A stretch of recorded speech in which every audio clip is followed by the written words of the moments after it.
Din nou pe o vreme neprietenoasă, facem ce știm să facem, filmăm un model care nu mai este atât de nou la momentul în care a ajuns la noi. Este vorba de Hyundai Kona, are deja un timp de când este pe piețele lumii și pe piața din România. Ce este și ce vrea să fie acest Kona? În primul rând este un SUV, eu aș zice subcompact, care concurează cu modele bine cunoscute cum ar fi Renault Captur sau Nissan Juke. De fapt ar fi un rival pe măsură pentru acest Kona și o să înțelegem imediat împreună de ce. Bineînțeles, în gamă fiind cu Kia Stonic, cu modelele de la VAG, gen Seat Arona și așa mai departe. Le știți, sunt modele care se vând foarte mult. Diferența pe care o face acest Kona față de majoritatea modelelor cu care concurează este nu numai stilul extravagant pe care îl vedeți aici, ci și ce are sub capotă. Un lucru destul de surprinzător, nu că n-am mai fi întâlnit, că de-aia spuneam ceva de Juke. Sub capota acestui Kona avem o motorizare turbo 1.6 benzină de 177 de cai, adică un fel de overpower pentru o mașinuță mică cum este Kona. O mașinuță pe care eu o vedeam foarte bine cu motorizări de gen 1.4 turbo, 1.0 turbo, le are 1.0 TGDI și nu m-aș fi gândit că cineva ar fi îndrăznit să pună un motor atât de puternic. Cel mai puternic motor din gama Tucson, dacă stăm să ne gândim, este pe Kona. Sigur, pentru a face față acestui motor, Kona a fost adaptat în consecință. Acum să vă spun câteva lucruri pe care nu știu dacă toată lumea le știe despre Kona. Platforma tehnică este similară cu cea de la Stonic, deci împarte cumva platforma cu Kia Stonic. Diferențele însă sunt destul de mari și de setări și de faptul, dacă ținem cont de faptul că Kia Stonic nu are tracțiune integrală. Acest model pe care îl avem noi aici, respectiv un model echipare luxury, este aproape full, cum se spune în limbajul automobilistic local, aproape full. Mai există și o versiune Luxury Plus. O să vedeți că diferențe sunt destul de mici între Luxury și Luxury Plus. Ăsta este un Luxury. Bun. O să ziceți, ok, cât costă, care-i treaba? Dom'le, mașina e scumpă. Deci mașina asta, în versiunea asta de echipare, este undeva la un preț de 29.000 și ceva. Nici nu mai contează, cât că deja când auzi 29.000 ai plecat. Sigur, Hyundai are niște oferte și în orice moment te duci, poți să cumperi mașina asta, mașina de față, cu undeva la un 26.200 nu știu cât de euro. Deci banul jos, ai venit cu banul în showroom, pleci cu mașina asta. Dacă merită sau dacă nu merită, o să vedem împreună. Ce pot eu să vă spun? Nu e prima oară când conduc Kona, am avut ocazia să conduc Kona inclusiv în ateliere de off-road greu, unde nu te aștepta să intri cu așa ceva.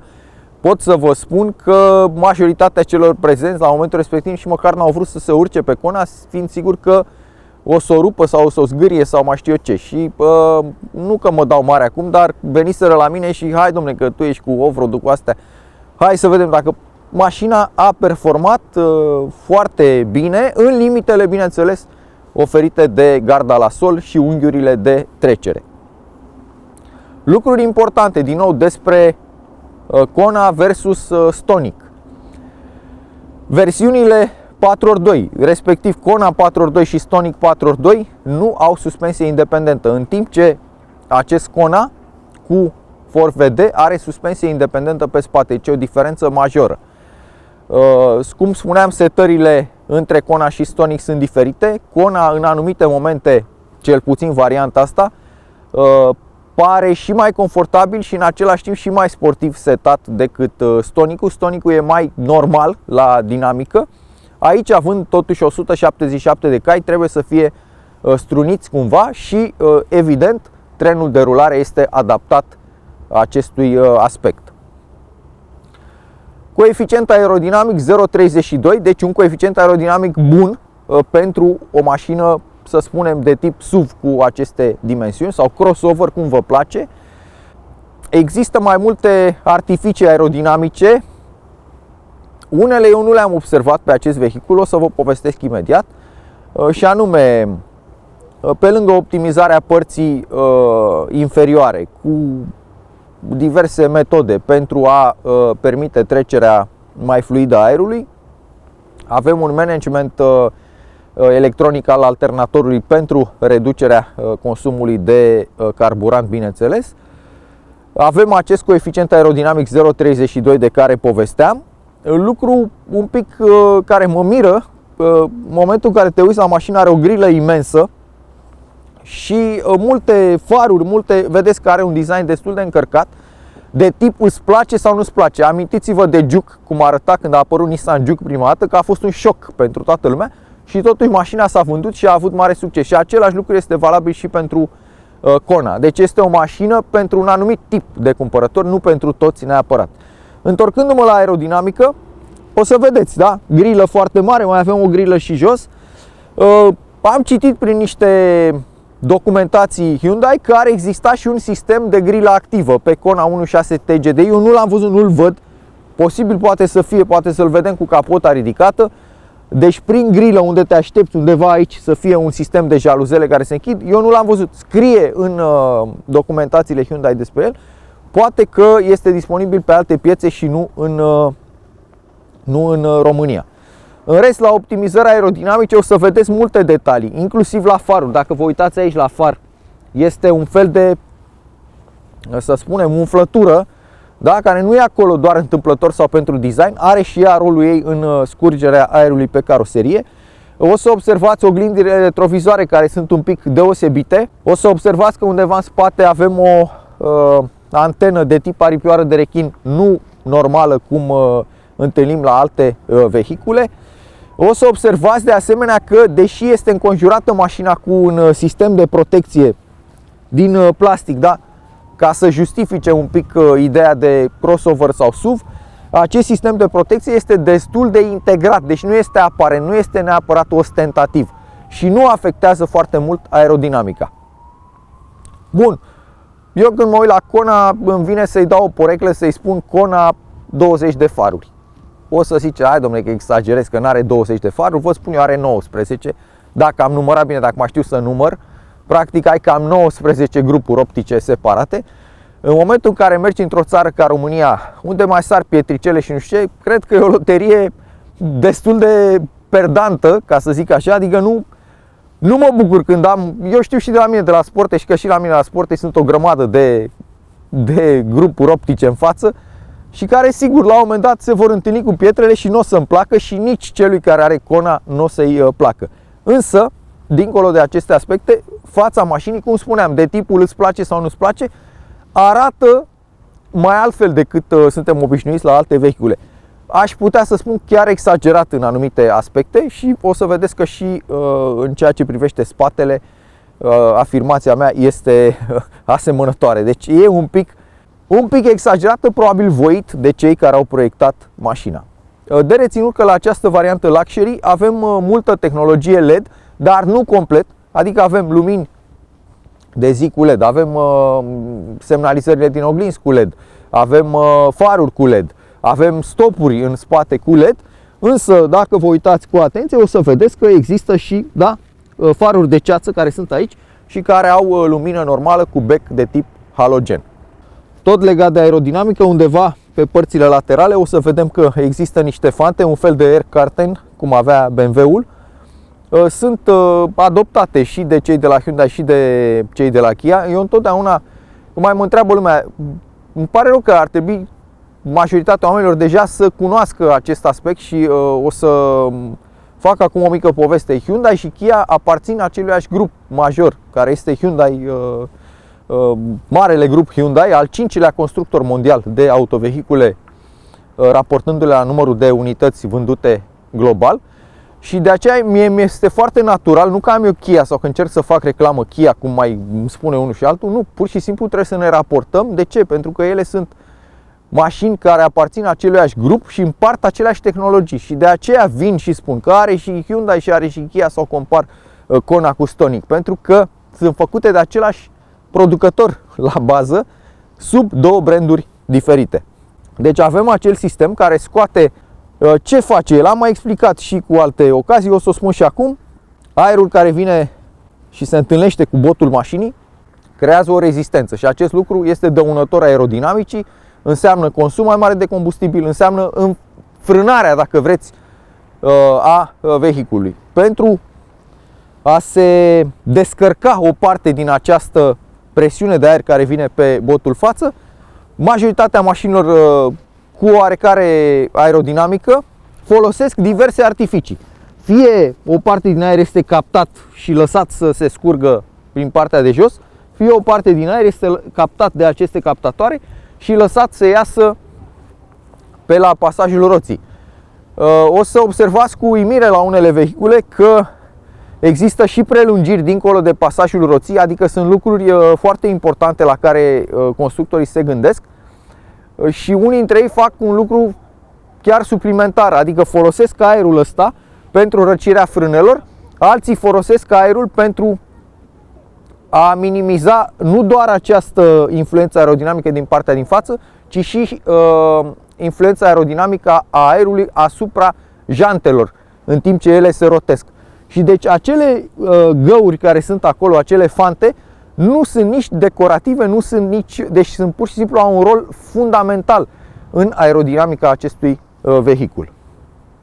Bun, alte lucruri importante la acest Kona pe care îl vedem aici, vedeți că avem un plafon negru, nu are trapă mașina, este pur și simplu o chestiune de design și posibilități de comandă. Știți că Hyundai nu are foarte multe posibilități de a comanda opționale, însă multele pachete pe care le oferă ei sub formă de versiuni de echipare la acest Kona integrează și lucruri deosebite atât la exterior cât și la interior. Deci poți să-ți configurezi mașina cu anumite culori, cu plafon, după cum vedeți, în altă culoare, înăuntru aeratoare, altă culoare și detalii de stil. Nu atât de radical cum se poate face la alte branduri, dar și ei au aceste posibilități.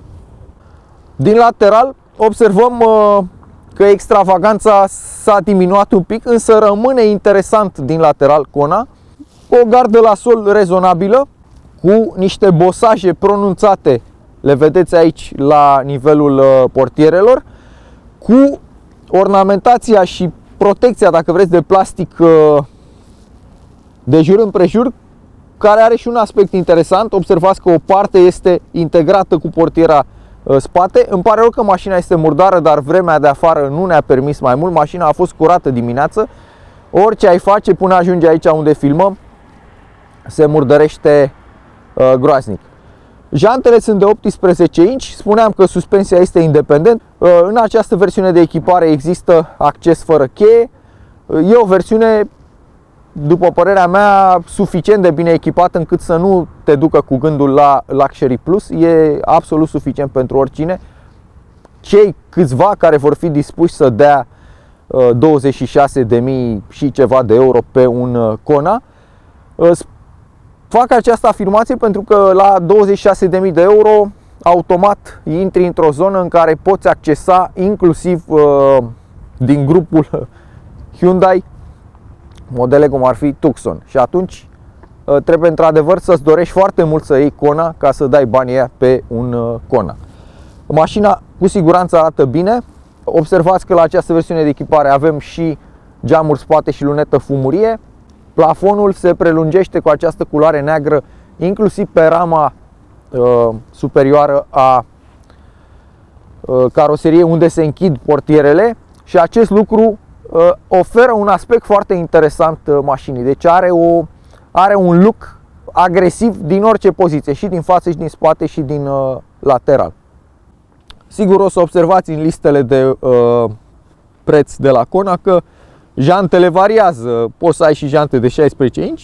Din fericire, aici avem niște jante de 18 inch cu un design interesant, cu pneuri de iarnă, evident că suntem în miezul iernii. Pneurile sunt Michelin de performanță, Michelin Pilot Alpine 5. cu dimensiunile pe care nici nu le văd, sunt scrise pe undeva pe aici, 235 pe 45 R18 98V.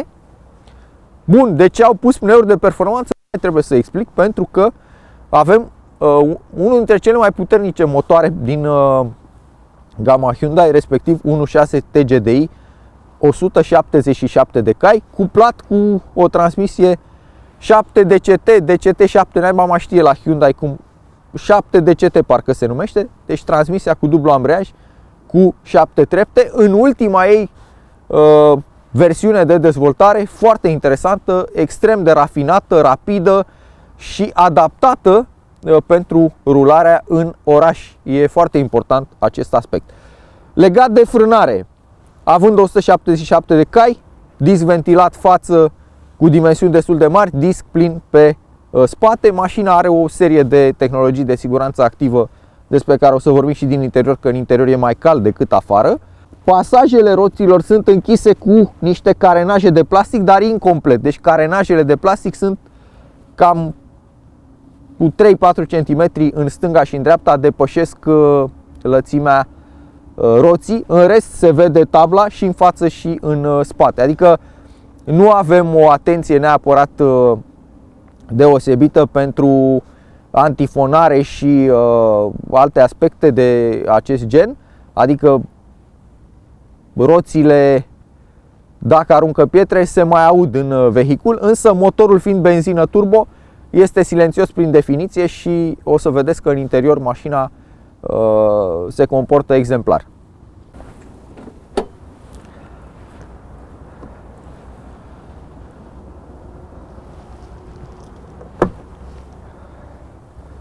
Spatele, în mod clar, de SUV, dar un pic extravagant, cum spuneam. De ce? Pentru că sunt niște contraste de design aici, dincolo de pachetul cu două culori, adică alb și negru în cazul de față și oglinze de culoare neagră.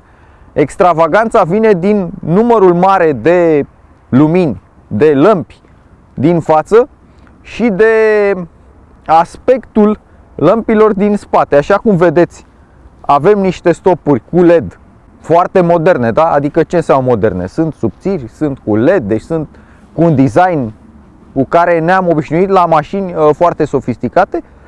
Și pe urmă, în zona asta, niște lămpi normale cu bec, da? Semnalizări și lămpi de mers înapoi, normale, adică ceva neașteptat. Deci niște contraste. Designerul a lucrat special, evident, nu le-au pus acolo pentru că s-au zgârcit. La prețul pe care îl are mașina nu se poate discuta de zgârcenie, ci exact au vrut să creeze o controversă de design. Și acest lucru face ca spatele să fie destul de interesant. O să vedeți că eșapamentul e undeva aici. Nu l-aș numi aparent, e o țeavă de dimensiuni apreciabile, dar nu este ceea ce numim noi un eșapament aparent. Este un eșapament ascuns, nu-l vezi decât dacă te uiți cu atenție. La fel, bara spate, observați că este foarte joasă.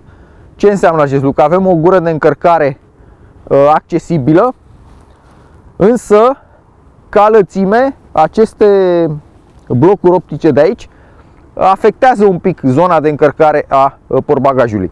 Ce mai îmi place la mașină? Faptul că bara nu este simplă, este o combinație de trei culori. Culoarea de bază, albul, culoarea vehiculului, negru și un difuzor elegant, fără a avea o agresivitate sau neapărat o funcționalitate. E mai degrabă ornamental, nu mi s-a părut să fie ceva foarte studiat ca să iasă aerul nu știu cum prin spate, nu. Deci ornamental de culoare gri. Undeva aici cameră de luat vedere pentru mersul înapoi. O să observați și în față și în spate cât de discreți sunt senzorii de parcare. Mașina are senzor de parcare și în față și în spate, foarte discreți. În față nici nu-i vezi, în spate cu atenție dacă te uiți se observă. Cel de-al treilea stop sus, eleron și apendicele astea aerodinamice de culoare neagră, negru mat aici și negru lucios eleronul, face parte din pachetul cu plafonul negru. Și lunetă fumurie foarte închisă, după cum vedeți. În rest, lucruri elementare care se văd la orice altă mașină. cu o structură a haionului asemănătoare. Numărul este pe haion. O să vedem dacă face zgomot sau nu când deschidem portbagajul.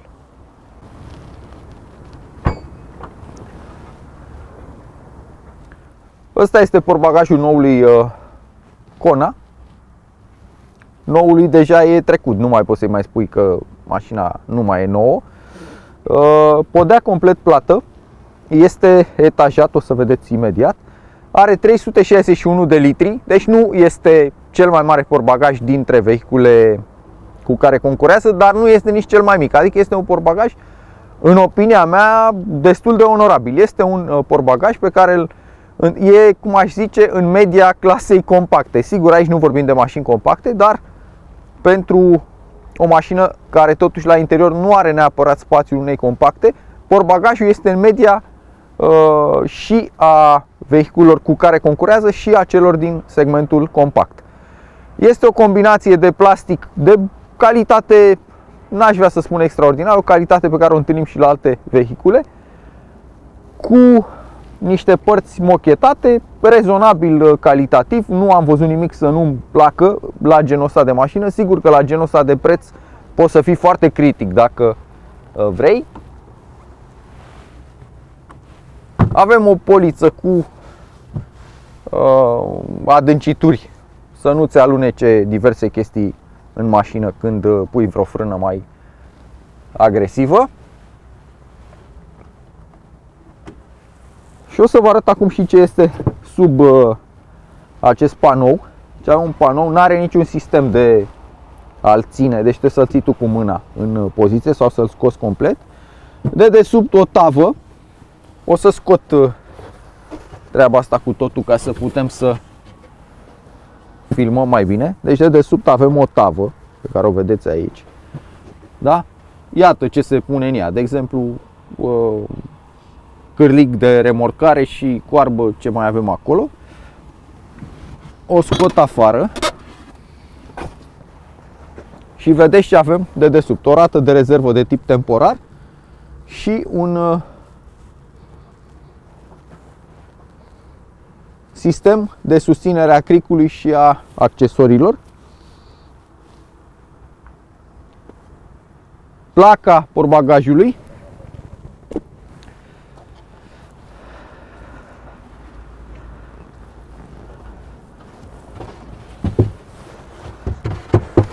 Poate fi configurată și așa, dacă doriți. Da? Deci pentru o adâncime mai mare. În cazul în care ai un obiect mai înalt și nu poți să închizi haionul de el, poți să faci chestiunea asta, deși nu mărturisesc că putea să lipsească treaba asta. Nu e genul ăla de sistem la care cobori cu 7-8 cm un etaj, cum se spune, și mărești. Deci îți oferă doar aici o porțiune. Vedeți că avem cârlige de plasă de bagaje pe placa asta. Placa e destul de rezistentă, ține greutăți, sigur, rezonabile. Nu vă gândiți acum că puteți să puneți, eu știu câte cărămizi aici, că nu facem nimic în sensul ăsta. Undeva aici avem un difuzor de bas, un subwoofer mai exact.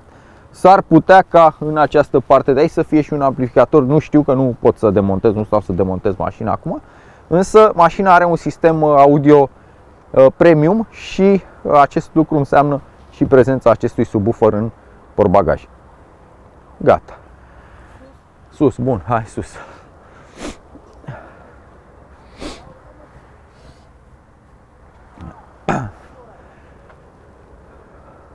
La fel ca la alte mașini, haionul, partea lui tehnică este acoperită cu plastic. Calitate rezonabilă, de remarcat în această zonă mai tehnică, să spunem, unde sunt balamalele și cablurile ce duc la stopuri. Vedem că nu avem un autocolant care să facă plafonul negru, ci este vopsit. Acest lucru înseamnă că nu e ca la alte mașini să poți comanda opțional plafonul după ce ai luat mașina. Deci este numai din fabrică poate să vină așa. Sigur, o observație pe care o fac la toate mașinile, nu avem decât un mâner și ăsta e un dezavantaj. Plus că observați că și cloncăne un pic aici, deci nu e chiar un rafinament în proiectarea acestui sistem. Era obligatoriu să mai ai și aici un mâner pentru confortul tău când parchezi mașina și pe o parte și pe alta, adică și pe stânga și pe dreapta, și vrei să ai acces confortabil la portbagaj.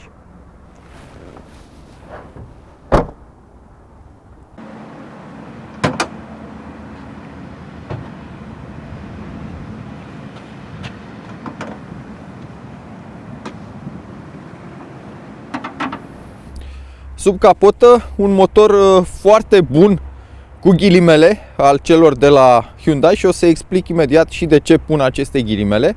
Este unul dintre motoarele lor foarte puternice. Există și variante mai puternice decât aceasta pe care o avem aici. Aici avem un 1.6 turbo GDI, așa cum scrie de altfel și pe el, în varianta de putere 177 de cai. Există și variante cu 205 cai, găsiți pe SEAT GT la Kia sau pe Veloster pe alte piețe.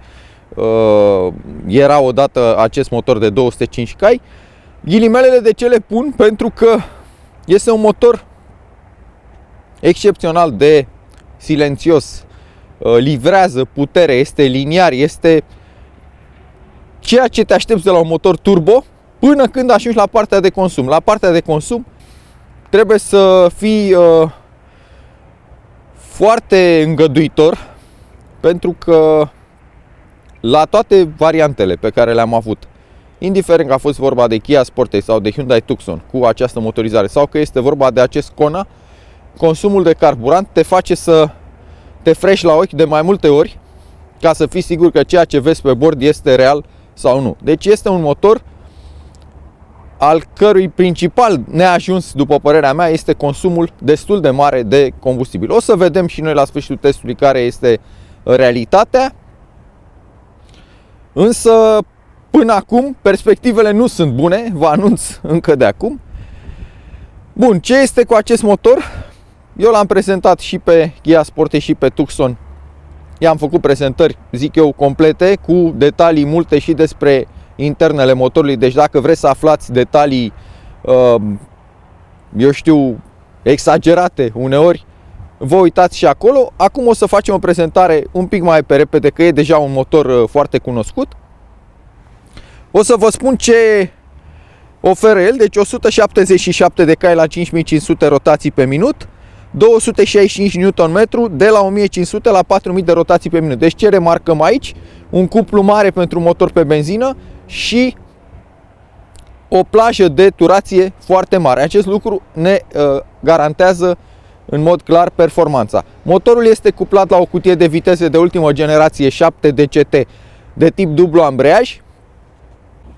Performanța pe care o oferă Kona în această versiune, deci mașina pe care o avem aici, 0-100 în 7,9 secunde, e un timp foarte bun, da? E un timp de mașină chiar sportivă, și viteză maximă 205 km pe oră. Viteza maximă, sigur, putea să fie mai mare dacă am fi avut un sedan cu această motorizare. Viteza maximă e penalizată în cazul de față de caroseria mai crossover / SUV și, bineînțeles, și de prezența tracțiunii integrale. Mașina are o greutate ușor ridicată, dar ținând cont că este o mașină cu tracțiune integrală, este de înțeles acest lucru. Are 1477 de kilograme într-o variantă de bază, deci nu neapărat un luxury, ci un premium.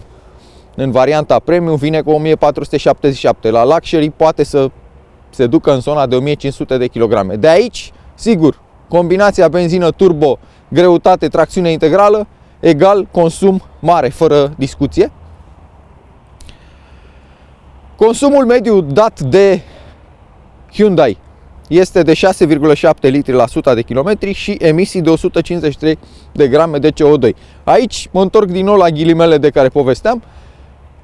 Și emisiile de CO2 sunt un minus al acestui motor. Consumul și emisiile sunt mai mari decât media motoarelor concurenței, motoarelor de cilindree și puteri asemănătoare. Evident, după cum știți și eu am spus-o de foarte multe ori în filme, dacă ați urmărit, întotdeauna există o corelație, există o formulă care corelează consumul de carburant cu emisiile. Evident că dacă ai consum mai mare și emisiile sunt mai mari și acest lucru se vede, bineînțeles, în cele pe care vi le-am spus. Bun. Motorul 4 cilindri în linie, bloc motor și chiulasă din aluminiu, este de tip injecție directă de benzină, de aici GDI-ul din titlu. Are o turbină Borg-Warner Twin Scroll. Suporții de motor sunt hidraulici, de unde deduceți cu toții că vibrațiile sunt inexistente și nu are niciun fel de vibrații nici când se oprește motorul, pentru că are și sistem ISG, adică stop-start. Deci, pur și simplu, ca senzații în interior, motorul este deosebit. Niciun fel de vibrații, niciun fel de zgomote neplăcute. Când îl turezi, zgomotul se aude în mașină, așa cum o să vedem împreună, dar sportiv, așa cum trebuie la o asemenea mașină cu o asemenea putere. Ce observăm rapid? Că e poziționat, bineînțeles, transversal. În prelungirea lui se află cutia DCT cu 7 trepte. Galeria de admisie o vedeți aici, este din termoplastic, îmi place mie să zic. Sigur, fiecare material din ăsta, în funcție de producător, are o denumire proprietară. Nu avem informațiile astea, așa că eu le numesc generic termoplastic. În spatele motorului se observă, acolo unde sunt acele protecții termice, este zona în care se află galeria de evacuare și turbina. Aerul este preluat prin această, deci vine din grilă, e preluat prin această tubulatură, este întors cumva în filtrul de aer care este aici, se duce în turbo, din turbo foarte fierbinte pleacă printr-o tubulatură, este întors într-un intercooler, intercoolerul îl răcește și din intercooler se întoarce prin această tubulatură, că se vede aici, asta este tubulatura prin care se întoarce, în galeria de admisie. Există un electroventilator cu dimensiuni mari și cu o priză de aer care captează tot aerul din grilă, îl trece prin radiatoare, prin radiatorul de răcire și prin radiatorul de aer condiționat și prin intercooler și este trimis către motor exact prin cercul ventilatorului, cum se spune. Captatorul acesta este foarte important atunci când mașina staționează. Când mașina staționează cu motorul pornit, nevoile climatizării sunt mari și această priză de aer, să spunem, ajută foarte mult când ventilatorul funcționează. Distribuția este pe lanț cu role, deci, cum am zice noi, e cumva fără întreținere pe durata de viață a motorului. Sigur, durata de viață a motorului are și ea o limită, nu vă gândiți că dacă spui durata de viață înseamnă că ține 100 de ani. Ține, nu știu, 250-300 de mii de kilometri, nu faci intervenții la lanț. În rest, în compartimentul motor observați că e destul de clasic, adică avem vas de expansiune separat, nu este din acela pus pe radiator. Traseele, după cum se vede, sunt destul de lungi, deci are multe tubulaturi, multe conducte și pentru aer și pentru lichid. Bateria 60 de amperi este aici, bineînțeles, de tip AGM, adică dedicată pentru sisteme stop-start. Computer motor undeva aici, zonă de siguranțe. Există un fel de scut motor din plastic, însă sub baia de ulei este gol, cel puțin din ce văd eu aici. Iar în zonele de faruri, bineînțeles, puteți vedea cum arată farurile cu LED la acest Kona. Există două porturi de acces prin OBD, On-Board Diagnosis. Vedeți aici unul dintre ele în compartimentul motor. Întotdeauna Kia și Hyundai au avut două mufe. Una dintre mufe este în bord, nu vă mai arăt, vă spun doar că există.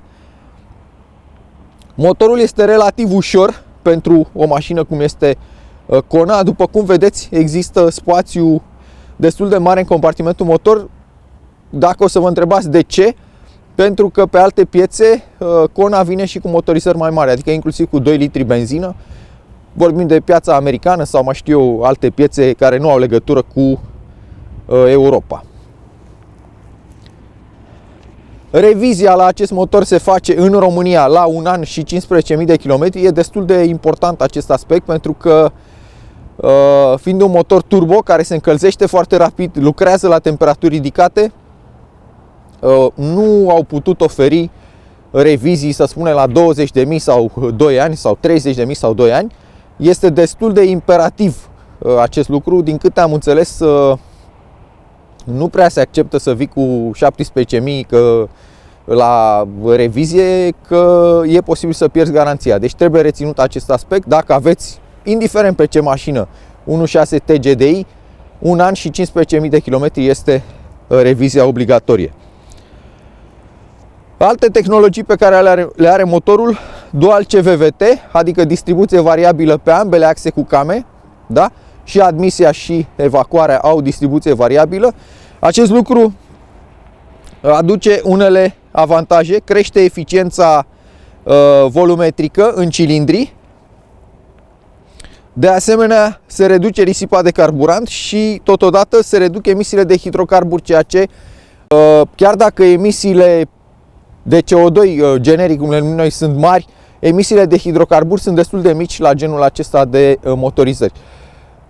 Trebuie urmărit, dacă vreți să cumpărați un TGDI și orice motor GDI de altfel, trebuie să urmăriți forumurile și să vă documentați dacă oricare motor, că e TGDI sau că e de la alt brand cu injecție directă, dacă există sau nu probleme cu depunerile de carbon pe supape. Pentru că injectarea carburantului direct în cilindri are avantaje și dezavantaje. Și unul dintre dezavantaje este că la unele motorizări de tip GDI se fac depuneri care în timp alterează mersul motorului și pot antrena inclusiv reparații costisitoare. Motorul face parte din seria Gamma. Așa cum deja m-ați auzit, dacă am spus de 2 axe cu came, se cam înțelege ce tip de distribuție folosește. Deci e vorba de DOHC și 4 supape pe cilindru, 16 valve are motorul. Pistoanele, cilindri au acoperiri speciale cu, fel și fel de materiale care să crească durabilitatea. Un lucru interesant la acest TGDI de 1,6 litri, inclusiv tacheții au acoperire din acela de tip DLC, Diamond-like coating, adică acoperire ca diamantul în traducerea noastră băștinașă. Practic, rezistența pe care au tacheții în zona de contact cu camele este similară cu cea a diamantului. Deci uzurile tacheților sunt minimale.